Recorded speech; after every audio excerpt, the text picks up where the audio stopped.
Friends, நம்ம விஜய் மல்லி ஸ்டோரியோட upcoming episode எப்படி இருக்க போகுது அப்படின்னு அந்த வீடியோவில் பார்க்க போகிறோம். மெயினாக வந்து பார்த்தீங்கன்னா மல்லியே வந்து கையெடுத்து கும்பிட்டு தயவு செஞ்சு இங்கேருந்து போயிருங்க அப்படின்னு சொல்லிடுறாங்க. யாரை சொல்கிறாங்க அப்படிங்கிறத அப்கமிங் எபிசோடில் காமிக்க போகிறாங்க. இங்கே ராஜி பண்ணுறது அந்த மாதிரி ஒரு விஷயங்கள் தான் எல்லாமே பண்ணுற மாதிரி ஆகிப்போச்சு அப்படின்னே சொல்லலாம்.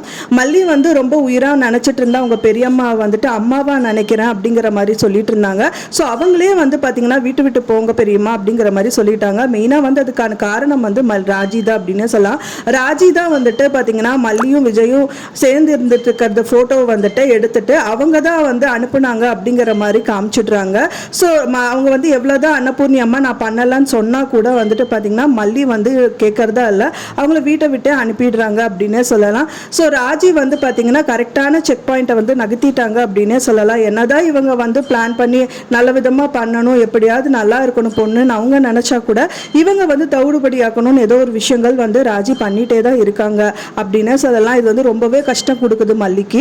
அதனால வந்து பார்த்தீங்கன்னா அவங்க அன்னபூர்ணி அம்மாவை வெளியில் அனுப்பிடுறாங்க. அது மட்டும் இல்லாமல் வந்து அவங்க சொன்ன மெயின் விஷயம் வந்து பார்த்தீங்கன்னா நீங்கள் ஹஸ்பண்ட் அண்ட் ஒய்ஃபாக இருக்கணும்னா இருங்க, ஆனால் என்ன ஏன் கஷ்டப்படுத்துறீங்க, நான் வந்து நீங்கள் சேர்ந்துருக்க கூடாது அப்படின்னு நான் நினைக்கவே இல்லை, தாராளமாக நீங்கள் சேர்ந்துருங்க, ஆனால் வந்துட்டு ஏன் வந்து அவளுக்கு பிடிக்கல அப்படிங்கிற மாதிரி நீ நடிக்கிற விஜய் அப்படிங்கிற மாதிரி சொன்னவனே விஜய்க்கு ரொம்பவே கோபம் வந்தது. விஜயும் வந்துட்டு பார்த்தீங்கன்னா அன்னபூர்ணி அம்மாவை கையெடுத்து கும்பிட்டு வீட்டை விட்டு அனுப்பிடுறாங்க அப்படின்னே சொல்லலாம். ஸோ இந்த மாதிரி விஷயங்கள் தான் நடக்க போகுது. முதலே வந்து பார்த்தீங்கன்னா 5 பேர் தான் இருந்தாங்க. அதுலேயும் இப்போ வந்து பார்த்தீங்கன்னா அன்னபூர்ணி அம்மா வந்து வெளியில் அனுப்புனாரு. 4 பேர் வச்சுதான் சீரியல் வந்து ரன் ஆகும் அப்படின்னு தான் எதிர்பார்க்கப்படுது.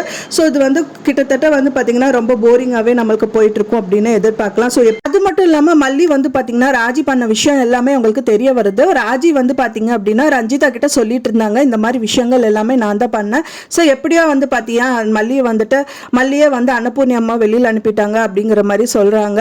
ஸோ அப்போ வந்து மல்லி வந்து கேட்டுறாங்க. அது மட்டும் இல்லாமல் வந்து பார்த்தீங்கன்னா பால் எப்படி வந்துட்டு 6 அடிக்கும் அந்த மாதிரி அவளை வந்து இன்னொரு மல்லியவும் வந்து இதே மாதிரியே அடிச்சு தூக்குறேன் பாரு அப்படிங்கிற மாதிரி தான் மல்லி வந்து பார்த்துடுறாங்க. சும்மா இப்படியே பண்ணிட்டு இருந்தீங்க அப்படின்னா வந்துட்டு சாதாரணமாக இருக்கிற காற்று வந்து சுனாமியாக மாறக்க சான்சஸ் இருக்கு அப்படின்னு சொல்லிட்டு மல்லி சொல்கிறாங்க. கூடி விரைவில் வந்து மல்லி வந்து முதல் எப்படி இருந்தாங்களோ அதே மாதிரியே மாறினா நல்லா இருக்கும் அப்படின்னு தான் நான் எதிர்பார்க்குறேன். ஃப்ரெண்ட்ஸ், நீங்கள் என்ன நினைக்கிறீங்க அப்படின்னு சொல்லிட்டு எனக்கு மறக்காம கமெண்ட்ல ஷேர் பண்ணுங்க. நான் சொன்ன இந்த தகவல் உங்களுக்கு பிடிச்சிருக்கும்னு நினைக்கிறேன். ஃப்ரெண்ட்ஸ், பிடிச்சிருந்தா மறக்காம லைக் பண்ணுங்க, ஷேர் பண்ணுங்க, கமெண்ட் பண்ணுங்க, சப்ஸ்கிரைப் பண்ணுங்க. மேலும் இன்னொரு மல்லி சீரியல் அப்டேட்டோட நெக்ஸ்ட் மீட் பண்றேன். தேங்க்ஸ் ஃபார் வாட்சிங் மை வீடியோ ஃப்ரெண்ட்ஸ். நெக்ஸ்ட் வீடியோல பார்க்கலாம்.